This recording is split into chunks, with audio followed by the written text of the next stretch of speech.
Most men fear this one thing more than anything else. They fear this one thing. It's not rejection.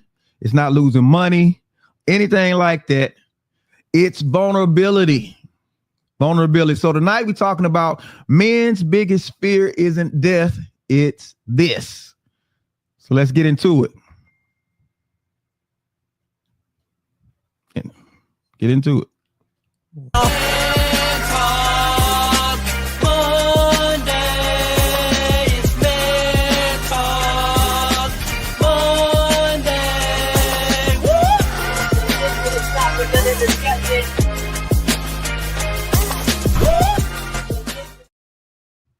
All right, we are back once again, ladies and gentlemen. This is Man Talk Mondays. I'm Derek, the thought engineer, here with my man, comedian John Yogi. What up? I said, what up? Y'all let him know what's up. What's up? Let him know what's up. So don't forget, make sure you get in there. You like, you share, you subscribe, right? Make sure you go ahead and do that, right? So we're talking about tonight, men's biggest fear isn't death, it's this. So gonna get into the conversation, but before we do, let me remind everybody, this is Man Talk Mondays. It's an open forum where we give you the rational realities of relationships, but of course we're coming from a man's perspective. Now keep in mind, this conversation isn't just for men. We want everybody to join in. How you do this, go into the comment section, leave your comment, leave your question, we can see it. And this is how you chat with us. But by all means, we want to hear from you, right? So don't forget, like I said, go ahead and hit that subscribe button. Men's biggest fear isn't death, it's this. We're talking about vulnerability for men. We're talking about that tonight. But we want to show a quick video before we get into the conversation. So, Mr. Producer, if you could cue that up for us. What do you wish more women knew about how men operated? There's 10,000 times more going on inside the head of a man than you have any idea. He's carrying burdens that you don't have a clue about. And he don't know how to express them. And he don't know what to do about it. And he figures if he puts it out there and communicates it, he's just going to be shot down, called a fool, called weak. So he carries it inside. And you have no clue the burdens and the hell that most men are carrying inside and not even showing you. I wish more women understood that. What? It's the music for me. The music took you there. Why? But what you think about what he said? He's right on. He's right on. That's what really makes it difficult, because he's right on. And there isn't. And oftentimes when I'm going through a lot in my head, I say, and my wife would do something, and I say, maybe, just maybe, let me try to let her into where I am and what's going on in my head. And yeah. I get the blankest look on her face, like, oh my goodness. So you've tried to open up before. You tried to be vulnerable. I tried this today.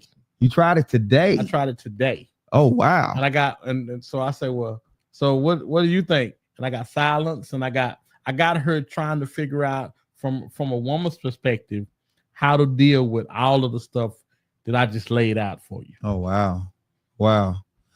And it's like we don't have the outlets.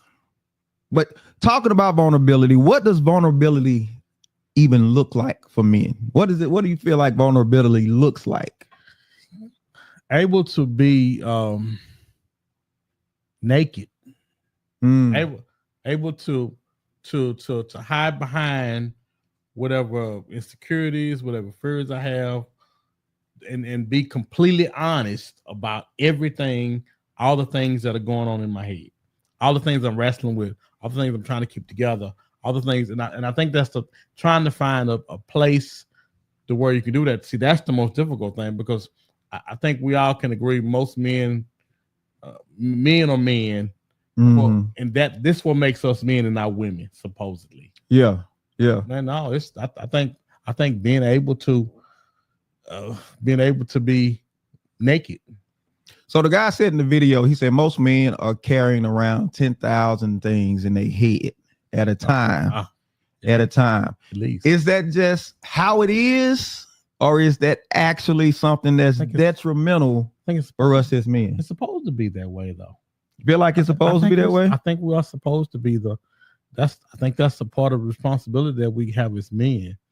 And I think I don't think we talk about it or we point out, hey, this is what makes men great. This is why you need men. Because women can't do that, but men this is what we are put here to do. Yeah.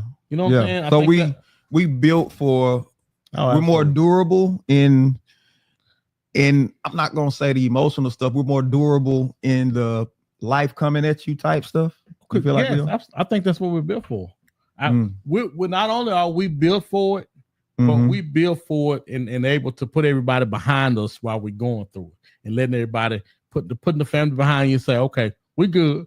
We'll be all right. You take it for the team. Take it for the team. I know what it looks like, but we'll be fine.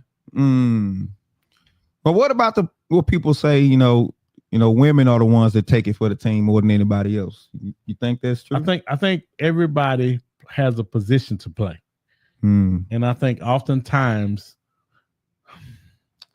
you always trying to set me up. No, why you think about that? Get Christina. Christina said, "Welcome to being a human." What do you mean by welcome to being a human? Are you talking about just going through this taking the hits of life?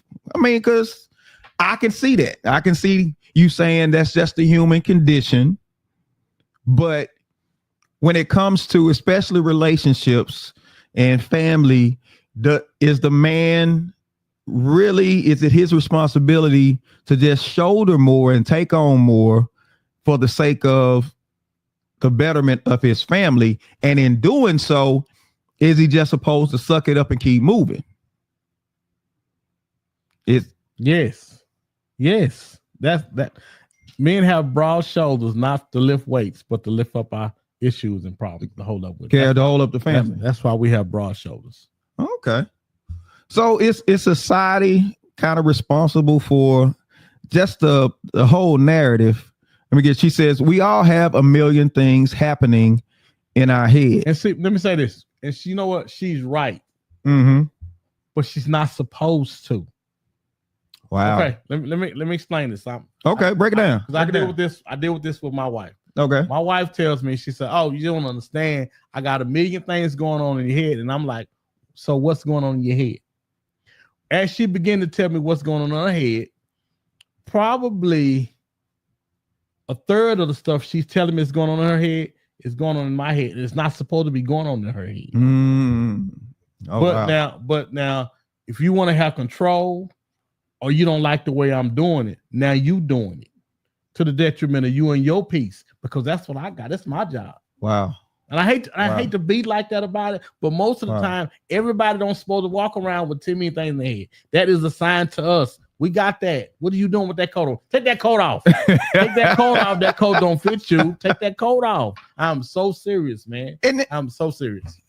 And I'm wondering, because what I hear, especially on social media and the whole narrative with, women got to do everything.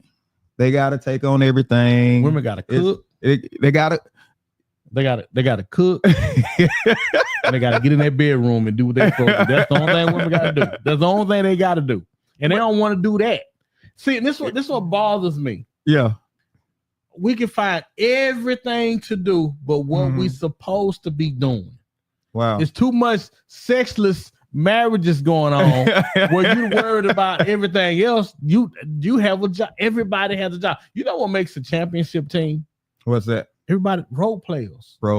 Everybody know what their role is in the situations, man. And the problem with too many marriages and relationships is people don't know what their role is. Yeah. And to your point, and not to use sports analogies, because women know sports. I'm not going to even be like that. Women don't understand sports. I say y'all don't know sports. I remember when the Mavericks won the championship that year. They won a championship. They played Miami when they played Oklahoma. Okay. Right. And I remember them playing Oklahoma, and not even then, but when Oklahoma went to the championship and they played Miami, there was a struggle between Kevin Durant and Russell Westbrook, because it was this battle for who is the real leader of the team. And Kevin Durant was supposed to be the established one, but Russell Westbrook was trying to make, and I really think that was one of the things that lost them that series, because when it came down to it, in heavy conflict, the lines have to be drawn and they have to be clear. When there's no heavy conflict, there's really no need to, people can kind of just back and forth play around. But when there's heavy conflict, when you're taking on some heavy, the lines really need to be drawn as to who is really responsible for carrying it. And I think that's really what lost them when LeBron them played the Mavericks when they won. But I think the problem in those two instances was the leader wasn't established. It was assumed. Because so what's the difference? What's the difference between that though? Established and assumed. What's the difference? I like where you're going with that, but what's the difference? Because there needs to be no doubt on anybody's mind on that team who the leader is and where leadership is supposed to come from. Yeah. And see, I think that's the thing. Yeah. Now, a leader leads the team, but leadership can come from anybody. And I think that's what's confusing. That's what confuses a lot of times. Yeah. Yeah. Because leadership can come from everybody. Now, oh, maybe I should be leading. No. Yeah. Yeah, that's a great point. We'll get back to that in a second. Christina says, so basically you haven't helped release her of that burden, release that burden from her. So if you keep walking over to pick up something, I keep having you put down. At what point is it not my fault? No. At what point is it not my issue, but yours? You keep picking it up. You keep picking up something that you're not to pick up, that you're not supposed to pick up. Wow. Dr. Selena says, John, when you say supposed to, clarify, roles are not specific to gender, but to the makeup of an individual's relationship. Get in there and get in that bed and make them covers bubble. Get in there. Listen, one of the reasons why it's so important that people know their roles is because it's important that we have peace in places. Peace in places. We have to have peace at the house, and we have to have exceptional peace in the bedroom, because we are the 20 million things we carry. We have to recharge, recoup, and refresh. So it's important that our wives know they role so we can do what we need to do. But too many times they trying to do what we doing, and I need you. If you know what you're supposed to do, well, get in there. I'll be in there in a minute. I can't get refreshed or recoup because you with me, and I don't need you with me. So where does that? Well, let me say this first, because people think leadership is about directing. It's really more about responsibility, and you can't fully be a leader if you're not going to fully be responsible. You can't direct, and then once your directions don't work out, you can throw it back somewhere else. That's not leadership. It's about who's going to be responsible for what happens, even the fallout. Who's going to be responsible for it? But the question is there a issue that we have with trust when it comes to this? Because if women are not trusting us to carry the whole thing, and we're not trusting them with our emotions and stuff, we trust what we can see. Oh, and that's the problem with everybody. If you don't look like you doing it right, maybe I need to help. If you don't look like, I can't see it, and for the most part, people are controlling way more so. Way more so than people lead off. I never knew people were everybody. Yeah. People are controlling because they don't trust. They don't trust nothing. So if I got my hands in it, at least I can make sure it goes the way that I think it should be going. And that's fine in everyday society, but when it comes to relationships, there has to be some level there. Christina says, every woman dreams of someone else taking the wheel, but you're not dependable. You haven't. Stop. Yeah, but you gonna tell me how I'm driving the whole time I got the wheel? You can take the wheel back. Yeah. You don't want nobody to take the wheel. You want somebody you can tell what to do it like you want them to do it. Christina, Yeah. come on now. Like, hey, I'm gonna keep it a bug with you. Because you don't want nobody to take the wheel. You want somebody to do it like you think they should do it. And the minute that they don't, you're gonna have something to say about it. She says you haven't shown yourself capable. That's a dangerous spot for a woman to be in. And you absolutely right. You absolutely right. It is a dangerous spot for a woman to be in. But at the same time, number one, you chose that person. Number two, did you choose him based on his capabilities, or did you choose him on his aesthetics? So a lot of people choose on aesthetics and not capabilities. And capabilities is really under pressure. Who are you? What's really funny about that is I don't think no one is under more pressure in relationships than men are. We are held to such a standard of, which, like she said, well, maybe you hadn't shown yourself to where you can do it. I've never heard a man say to another man, well, maybe your wife hadn't showed that she was ready to be a wife or that she was wife for material. I ain't never heard a man say that because we don't do that. It's a conversation that needs to be had because we don't do that. Everybody's so busy trying to tell us how to be a man. Tell us what we should be doing, and none of the resources are reliable. What makes a man great is having a woman that knows her role and how she's supposed to live and undergird that man. Nobody wants to do that because you're too busy trying to get in front of him. Yeah. Because there is no neutral position. Either a woman is going to be your greatest asset or she's going to be your greatest downfall. I don't think there's a neutral position in it. No, it's not. That's just my personal opinion. But how does society condition us to avoid being emotionally available, emotionally open? How do they condition us to be emotionally available? Emotionally unavailable, not be emotionally available. How do they condition us? What kind of rhetoric do we throw out there? All right. So Christina on one. She said both matter. She said, don't let them gaslight you to thinking they don't both matter. You need to be fine and capable. Capable of what? I guarantee you the capable is way more important than the fine.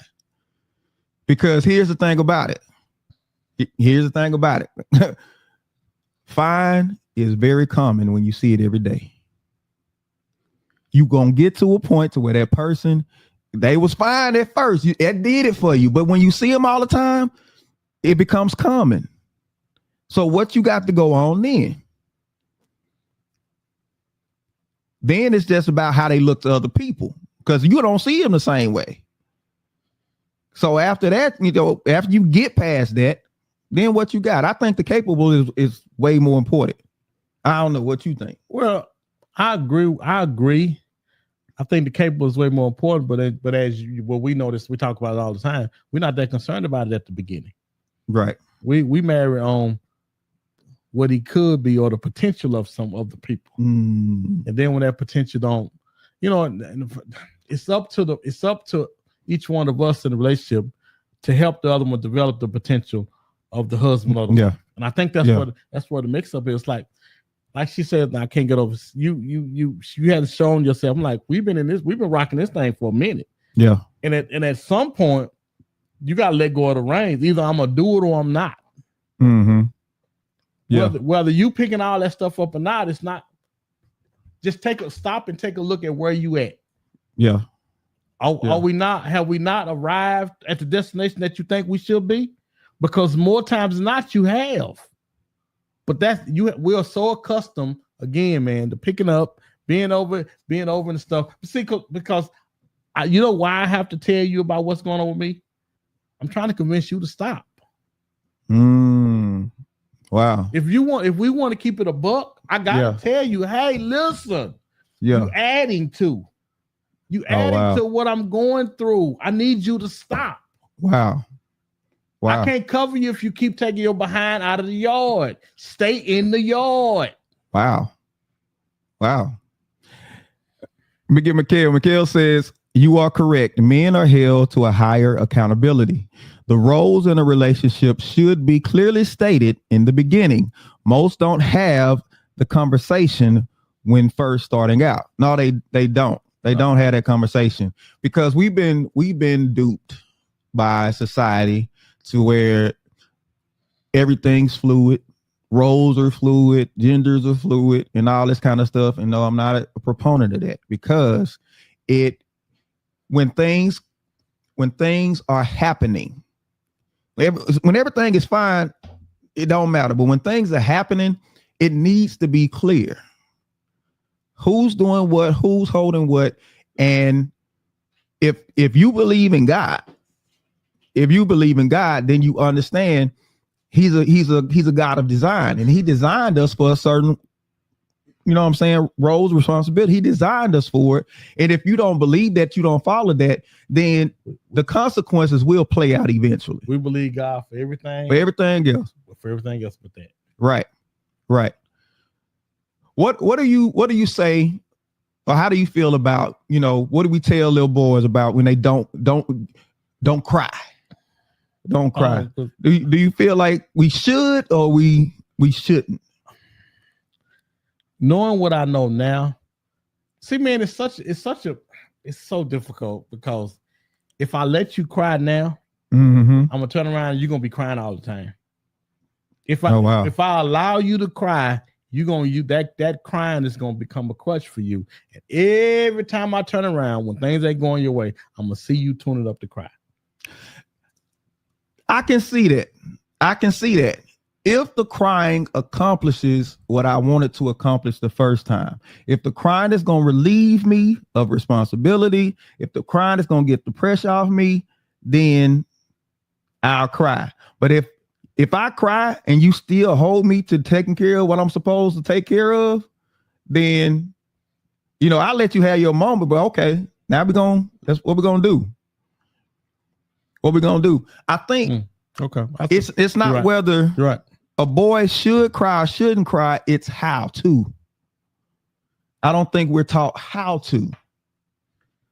And so it's an either or when there's a way to do it. Because is it realistic to tell boys and tell men, you just got to shove it down. Don't let it out. That's not really. That's not realistic. It's not healthy either. It's not healthy. Christina says, men need to learn to regulate that emotion. Or boys. Right. Who did they learn it from, though? And here's where not having a man around is so detrimental. Yeah, true. You're right.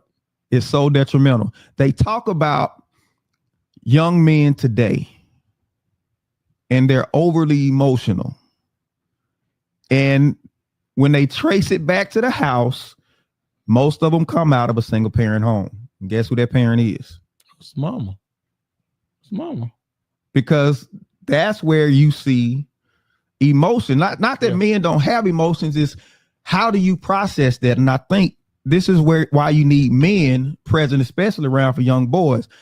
Remember when Caleb Williams, quarterback for Chicago, when he went over to his mama and cried. When he was at USC, he lost the game. He went over to his mama and got basically in her arms and cried. And who was the first person to rip him?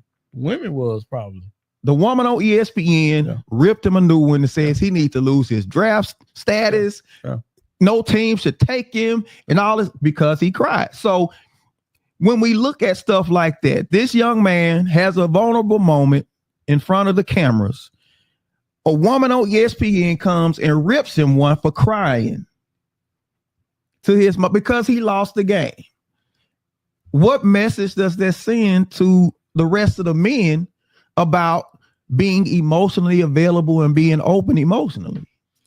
I remember KD had lost when he lost to LeBron them in the finals. He cried to his mom on the walked over. But now she kind of set him up though. She set him up. See how she set him up. Uh-huh. So after they lost, she was standing there looking at him like this. He was talking to people. She was standing looking at him like this. Oh no, not the arms open. No. Over the arms over the arms to Not the open arm. Mama, no. He looked across the saw and said, I was like, no, Mama, no. Mama, no. and he started bawling. Yeah, because you weigh that against going back to what we're talking about men needing to be there to show a young man or boy how to process the emotion to where it doesn't stop you. Yeah. Every quarterback who has won the Super Bowl, that stat just blows my mind. Every quarterback that's won the Super Bowl. They got Every quarterback, they all have one thing in common. They all had a present father. Dude, Jalen Hurts, who was the first person out there when he won that Super Bowl? Was his dad? It was his daddy. Him and his daddy looking at each other like, bruh, like you know what's up. But see, this is the thing, and we talk about this. So whether or not women can hold that, there's nothing like a man seeing his mom taking on stuff in the house that's meant for somebody else, and your mama got it. Just think about we talk about roles and position that people need to play, but there's nothing like a boy watching his mom juggling all those hats and things she's not supposed to be doing. You'll never stop seeing your mama cry and complain about not enough money, what she can't do it. And it as a kid coming up, I was right there with my mom. It tears you up inside to see that. Yeah, you so close to it because you're not because they not holding it for the bedroom. You're not supposed to see it. It's, as a child, you're not supposed to go through it. Because you're going through it with them. It messes with your peace, man. It messes with your peace. I tell people, I remember the first time I realized my mom was sick. My mom was diabetic, and she had a battle with it from when I was a kid, even up till she passed it when I was 19. And the first time she had an episode where her blood sugar dropped, when you get delirious and everything, and she was frantic, running. And my sisters were gone. I was the only one at the house, and it shook me. Because she was my picture of covering, strength, and everything like that. And when that happened, even, that was something that affected me even into adulthood. I never felt safe. I never felt that safety. So feeling like you can open up, feeling like you can be vulnerable when society is constantly putting out messages that you're going to get punished, you're going to get slapped. Your hand gonna get slapped if you go there. It doesn't serve us well. It doesn't serve us well. But man, as you're talking about, I think one of the things I keep thinking about is how are we supposed to learn to be the men that we're supposed to be when we don't have great examples of it. We don't have enough examples of it. Wow. I think that's why it's so easy for us to run out on families and have kids all over the place because we don't have to be present because majority of us. That's what we used to. Yeah. Cena said, yeah, these men don't have fathers. And it is as much as people try to throw the narrative about who's most important. Oh, it's hands down. That man being there is, oh man. Mikhail says, fathers are an integral part of helping young men regulate their emotions. The fact that single mothers try to raise men is a hard thing when trying to assist young men with regulating their emotions when women are naturally emotional creatures. Yeah, because you pattern yourself after what you see. It ain't what she's saying, it's what you see that you end up patterning yourself behind. Someone asked, there was a guy that asked the other day, he said, most of the time women are smarter than men. Most of the time. He says, so why is it that men need to be leading? And it shook me. I said, because my wife is plenty book smart. I am plenty not. So I was trying to, and I'm wrestling with this. Okay, so why? And then it dawned on me. She's emotional. She thinks her emotions drive her, and I'm not driven by that. And let me say this caveat to that: smart does not equal wise. And that's some people fail to understand. You got plenty of smart people. It don't mean you wise though. You got doctors and stuff that that go and they have behavior that's destructive. It's like, why would you, knowing what this will do to you, you do all the studying, you know, but you still, that's not wise. So smart doesn't equal wise a lot of times. We credit people for being wise, for being smart. We think people that make all A's, oh, you must got life figured out. No, they don't. Them the ones end up working for the ones that we think played around. Yeah. Right. The ones that seem to be goofing off and doing all this stuff, but they learn social cues. They learn all this type of stuff that gives them wisdom in dealing with people. And so those are the ones that end up running the companies, while the ones that made straight A's are sitting behind the desk working for them. So that emotional regulation, because what happens when men just force that stuff down? What happens when we don't let it out, or we have no outlet? That's where the health issues and problems come from. That's why we die earlier. Oh, wow. Because we don't have an opportunity to let it out like we're supposed to. I mean, I it's funny, when you're young, you think, no big deal. But when you get older, you see, I need an avenue to let this out. Yeah, need an outlet. Yes. Need some type of outlet. Absolutely. Yeah. So I want to know, is it safe? Let me get a fear. Fear says, right, like doctors who smoke in front of the emergency room. Right. You know, smoking ain't good for you. So I say being smart is not necessarily the mark. It's being wise. And you can have people that everybody consider a fool, but they wise because they don't have all of the social markers that would say that you know, but they could be progressing and being quiet about it. Right. So talking about moving on, is it safe? Is it safe for men to be vulnerable? Is it safe? Got another video on the show real quick with a man having a moment. He was having a moment, and I just want you to check the response his wife gives him. All right, we're talking about, is it safe for men to be vulnerable? All right. So a long time ago, but it's like 40 years of my life is in the wire that's gone. Does that make sense? This is what's left. Back it up. All right. Hey, what are you doing? I came out to check on you. Huh? What are you doing? Thought you were working. I'm looking at this. What is it? It's wire. It's a spool of wire. And I'm almost out of it. Can you see the spool of wire? Mm-hmm. I'm almost out of it. Okay. And I've had this spool of wire for like 40 years. I bought it like this it's not a piece of a long time ago, but it's like 40 years of my life is in the wire that's gone. Does that make sense? This is what's left. Does that make sense? Sorry to hear that, and sad for you, but you're wearing your Jets hat, and I'm a little concerned right now that you're wearing your Jets hat. I thought that's why you were crying. Okay, I'm done. They are pretty terrible, though. Wow. She wasn't listening to what he was saying. Number one. When she came out, she said, I thought you were working. So I looked and saw you wasn't working. So let me come out.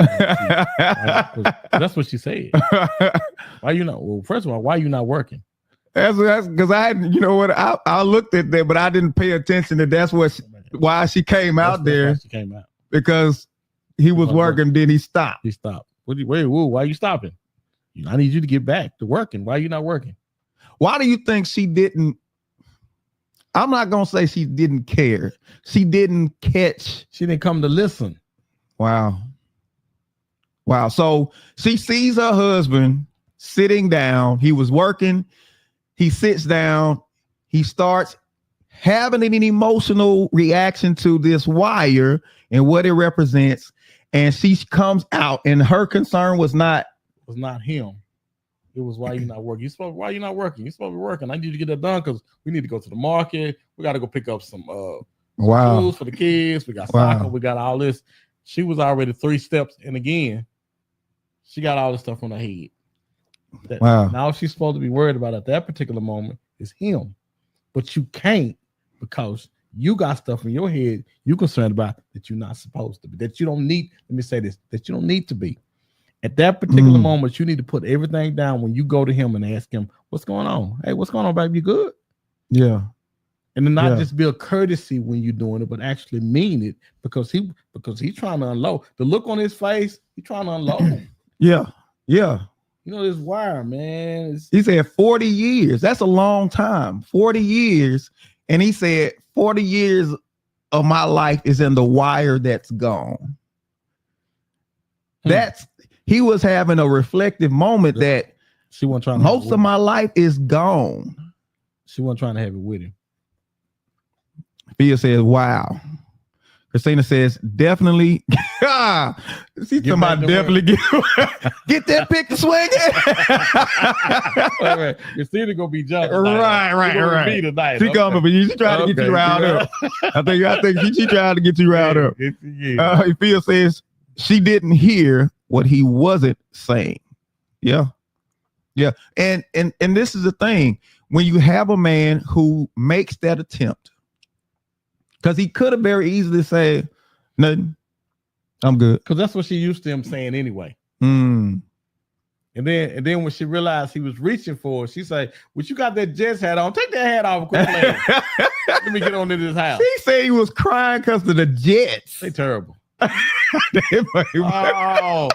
I saw you have the Jets hat on because now I don't know what to say. You reach for me. You let me know. You trying to let me know you're drowning and you reach for me. And I don't want to get in the pool. I don't want to get out. I don't want to do that with you right now. I got stuff that I'm trying to do, and you need me. You reach, and I'm not. No, I'm emotionally not available for you right now. So any women listening, you saw the video. How should she have handled that? What should she have done in that situation? Y'all let us know. Well, she shouldn't have went out there. He said stay in the house. She should have stayed. If you didn't want nothing, don't go out there. There's nothing. Tell me I'm lying. There's nothing more irritating to me than you coming to poke me to see why I'm not doing what you want. Wow. What? Wow. Stay in the house. Wow. But if you come out here, I may need something from you. So do you think one reason why men are not vulnerable is because they feel like women only see them as an end to their means? Okay. Great question. But we men try to talk but we get just what he get. Oh, wow. So you can't tell that man he ain't vulnerable. He gonna look at you and say, hell, did you not see me? I'm trying to talk to her. That was an honest moment. Not listening. It's not that either they're not conditioned to, or again, they got so many things going on in their head, they can't stop to pay attention to what we need in that particular moment. Listen, you got one job, and that's to be about him. Wow. What is so difficult about that? You got one job. That's a great question. Why is that so hard? Why is that so difficult? Because you got 10 things in your head. 10,000. You ain't got to go. You ain't got the capacity. Now I'm crazy. Listen, if you make sure that thing right there is good, everything else gonna be all right. Listen to me. Everything else gonna be all right. Even if that man, like Christina said earlier, even if I ain't the man you think I should be, if you support me and do like you're supposed to do for me, everything gonna be all right. So what happens if she has that moment with him? She sits in that moment with him. He better from it, D. He better from it. They better from it. He can pick his head up and say, well, shoot, it wasn't a total waste. Because now he want to go jump off the bridge somewhere. Yeah. You think about 40 years with his Jets hat. In a strand of wire. A strand of wire made you have what's the word? A mortal moment. Because your mortality. Because we don't never understand where people are in those moments. We always can assume that we know where people are. Life and people are fragile. As fragile as that wire that he's unrolling. Yeah. And oftentimes we make it way more difficult than that. And it's just that simple. Man. And he reached for her and she turned and said, you got that Jets hat on. You quit playing. Get that picture swinging. Get back to work. I know, because a conversation was, I saw you wasn't working. That's why I came out, because you weren't working. Now you want to talk to me. I want you to get back to work. Wow. So how do you think he treats her Like if she tries to have a moment with him, how do you think he treats her from that point? You know, one of the things that I think is really important, timing, and we talked about this, landing is everything. I think we need to free up, and this is really good because this is gonna help somebody. I think, man, we need to free up all those things that's keeping us, our points from landing, our conversations from landing with each other. We need to free up some things. We can't. If you dragging baggage in there when you're talking to him, you need to sit it at the door because he may need you in that. Man, timing is everything. You know, because to me, I want to know what happened to him after that because I'm concerned. I'm a guy and I'm noticing, hey man, we might need to see about him. We might need to talk to him. Yeah, I think there was more video. I think people interviewed him after that. I didn't look and see what exactly was his response after that. If he says it shuts people down even more because they don't feel seen or heard. But now hear me. This I wouldn't be me without this. But somebody listen to you. Oh, say if every barber there's a Shirley. Huh? Somebody listen. And that's why somebody else come in. Get caught because up. Because you carrying 2 million things in your head. That you have no business carrying. Wow. Your job is to see about me and mind you. Yeah. And the see about you factor is huge, brother. Oh, man. The see about you factor is huge. And I was talking to somebody. We was talking about the movie where the robot thing, and they were saying, I think we talked about last week. So every time the guy came in, the woman came home, he was with the robot. He was hitting the robot. Blah, blah, blah, blah. Right. But if you added it up, I'm certain it wasn't an hour that they were together. I'm sure it was more like 30, 40 minutes. So you mean out of the 24-hour day, you got so much stuff going on, and I got to do this and I got to do that you can't be there to satisfy that man 40 minutes a day? Yeah. And all of it ain't going to be sexually. More than that is going to be just listening to him talk.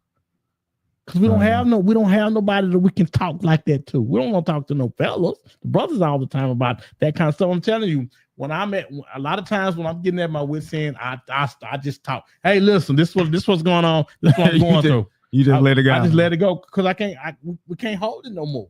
I'm finna put it out here, whether you get it or not. Take what you want from it, but so it can never be said that I didn't say nothing to you about it.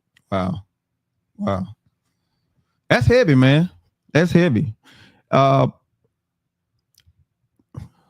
do women really want men to be vulnerable? Do they really want that? No. Because we hear it a lot. We hear I want to be open. I want you open up and want you. Well, she just showed you what she wanted, D. And we come back and ask when they show us what they want. We come back and say, the women really want that. Hell yeah, they want that. We just get back to work. That's cold. That's cold, though. Man, listen. After a while, marriage becomes routine. Yeah. I need that money to keep coming because I got stuff. We got this. We got that. Again, we pick up some more stuff. I know I can pick up. I saw a sale. Macy's going out of business. This store closing. It's 80% off. It's more stuff I can pick up. It's after a while, you're like, okay, so we don't like when women try to make us mind readers.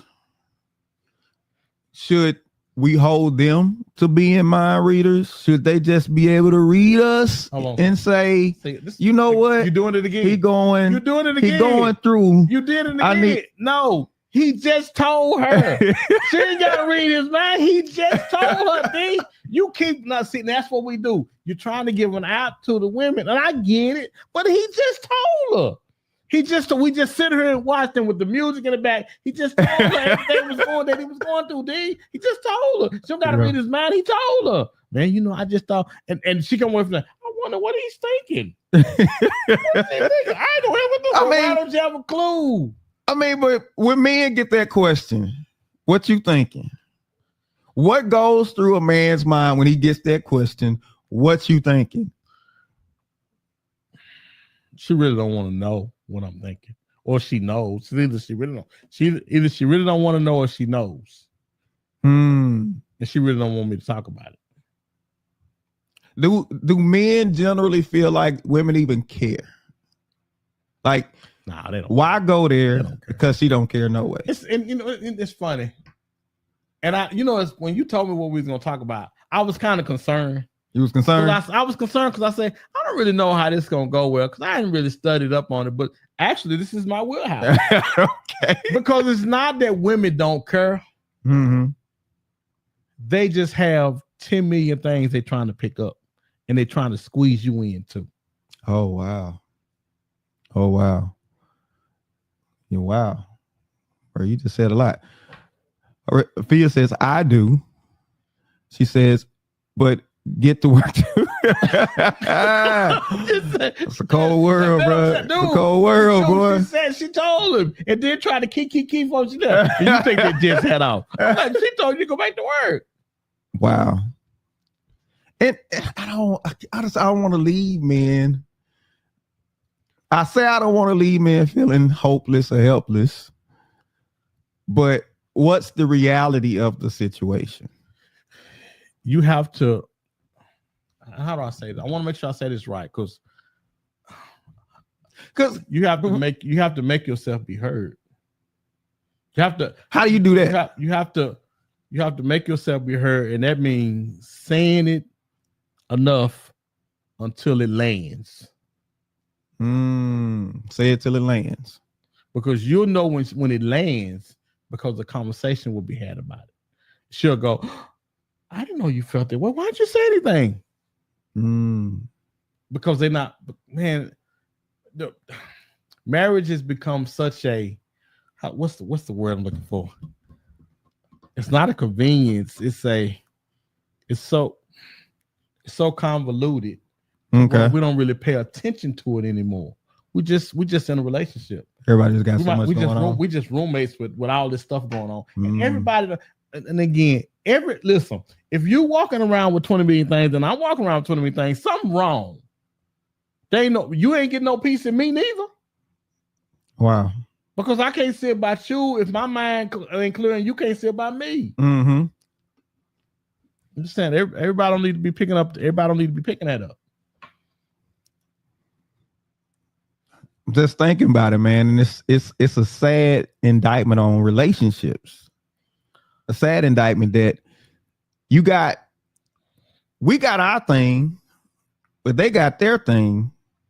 Is communication where it all falls apart, or is it trust? Because communication requires a level of trust, right? There should be priorities with everything that everybody has. Everything you has takes priority, right? Yeah. There should be. I'm heard as my position is to cover the house, the family, make sure everything's good. Mine should be hers. Wow. All things should be me, then the kids. Everything else is falling after that. And the problem is we've allowed the water to be muddied, by some other things, and now we don't know where those lines are drawn on.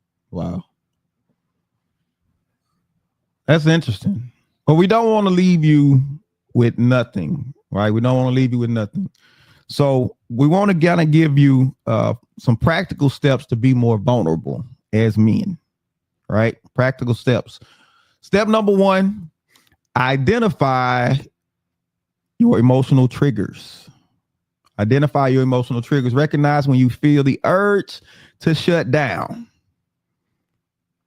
emotionally, and why is that happening? You want to be able to identify that when the urge to shut down is coming, and recognize why that is happening. Triggers is a word that people are abusing. People are making other people responsible for their triggers instead of them using their triggers as signals to things that are happening with me, so I better manage myself, right? My wife talked about it on her podcast, Through the Eyes of Trauma, and she really dove into emotional triggers and triggers, period, because it's one of those things, how people get something, they run with it, and by the time they get through, it's not what it intended to be from the beginning. The water that Right, down. right. Well, People are using triggers as weapons against other people emotionally to say, you triggered me. And now the other person is responsible. Oh, well, I gotta, Now, granted, you should let people know, but using that as a means to make people feel bad, because typically if a person triggers you, they don't necessarily know. A trigger is something that's going on inside of you.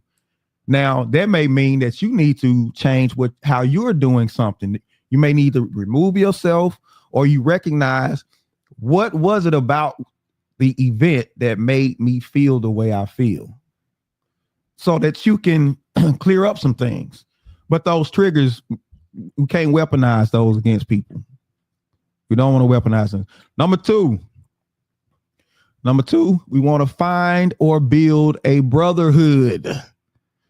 Find or build a brotherhood. How important is this one? It's important, man.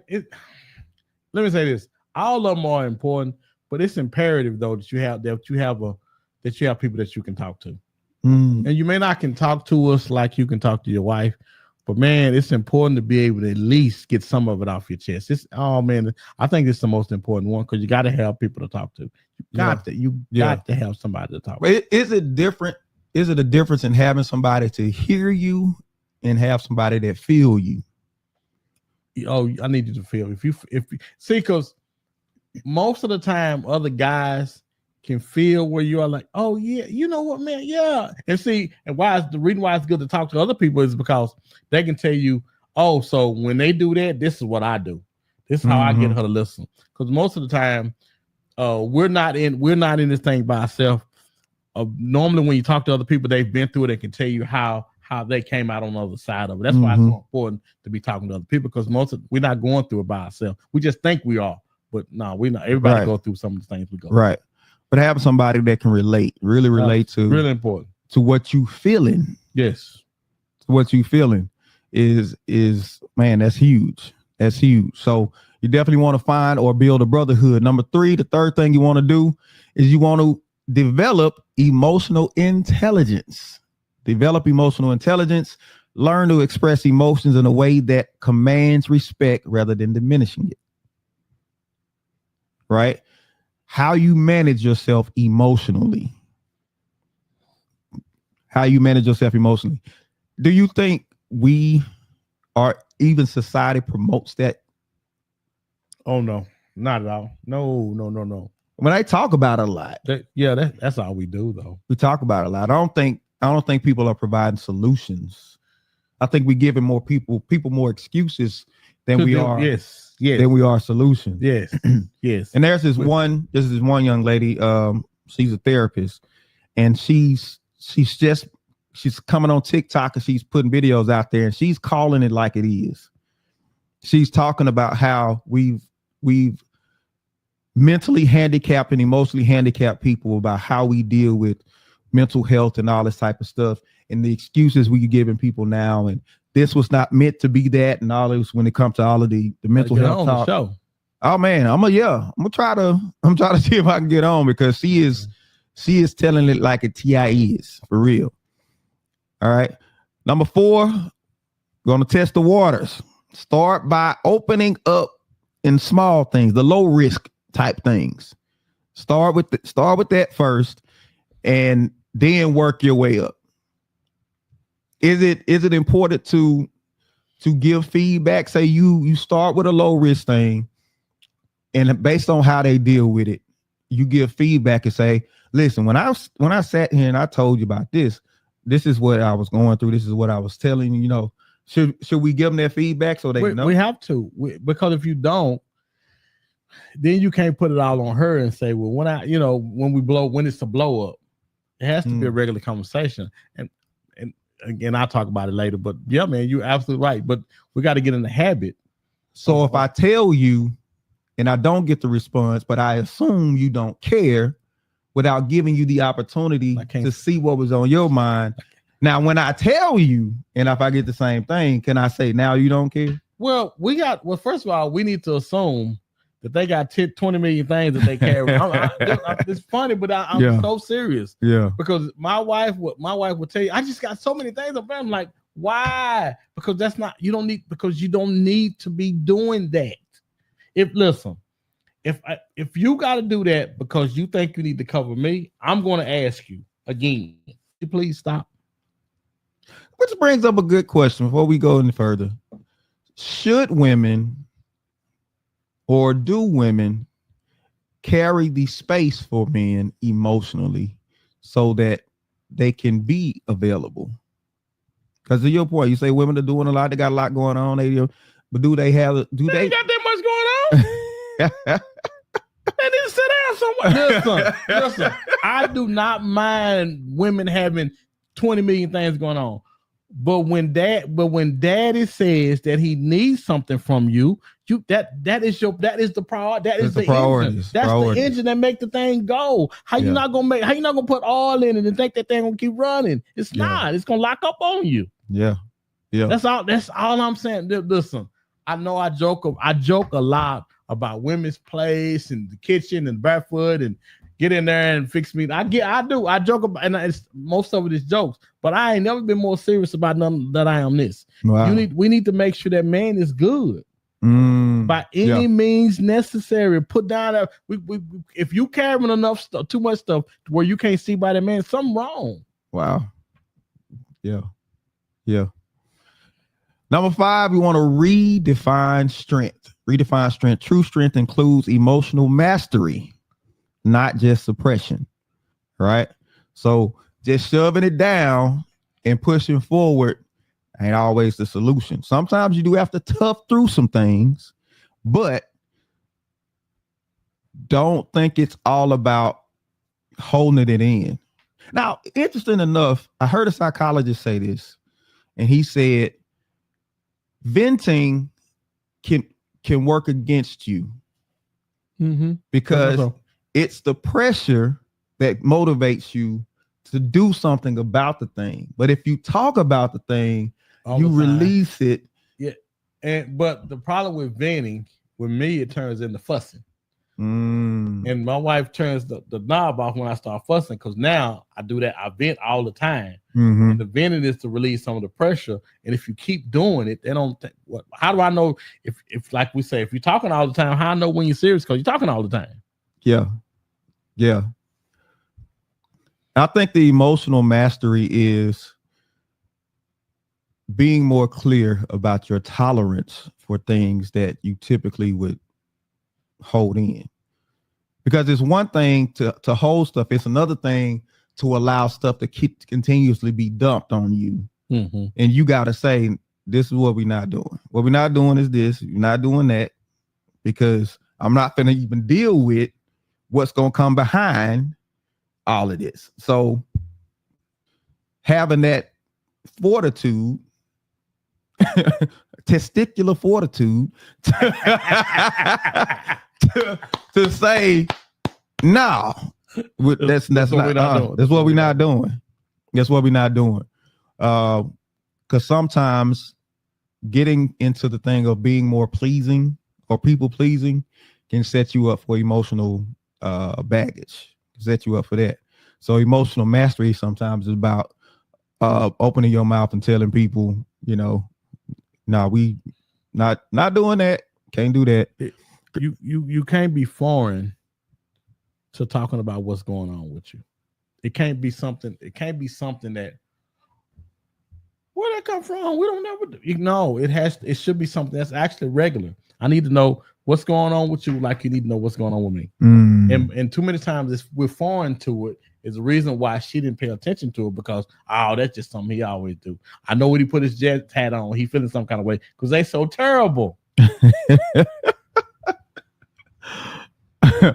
Christina says, well, if you haven't relieved the burden, you get what you get. If you haven't relieved the burden, you get what you get. So no compassion, no concern. People only nothing. People only want compassion when it comes to them. We don't want it when it comes to other people. Wow. Final thoughts, man.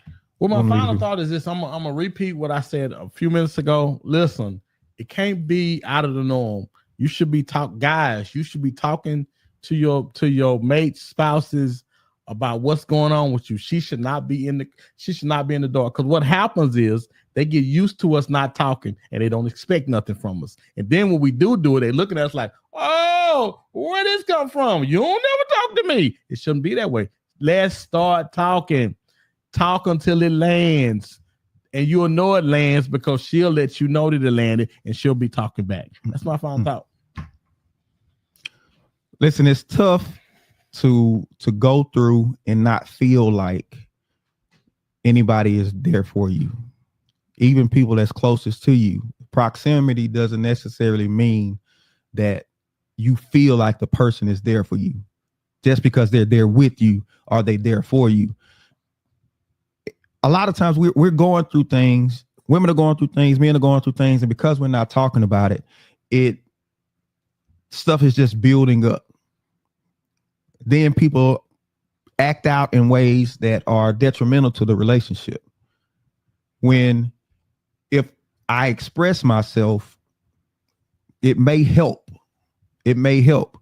And it can be risky. It can be risky. First of all, know the person you with. Know the person you with. Get to know the person you with. For those of you that haven't gotten anybody, make sure you are really thinking about these things when you're choosing somebody. Those of us who are in marriages and relationships, it needs to happen in a space where it's not tense. You can really talk. You can really open up. You can really, and just deal with it from a non-emotional place. You can talk about the need for opening up or the need for communication. Hey, when I do this or when I say this, what I'm really saying is this. So next time something happens, they can remember what you said. It's like, oh, okay, that means I need to check on it. This behavior means I need to check on them. So just about being smarter and being more concerned about the person you with so you can read the cues. Right. But we all need somewhere that's a safe space. And that's my final thought. So if I choke you in a non-sexual way, that means I'm really serious about what I'm talking about. I think something going on with it. I'm turning blue. Listen, don't forget, share this out, subscribe, do all of that stuff. We appreciate everybody. Appreciate all the comments. Appreciate everybody that's watching, listening. And don't forget, whenever you listen to this, drop your comments too. We want to hear from you. We're still going to be looking at it. All right. But we're going to move on out the way.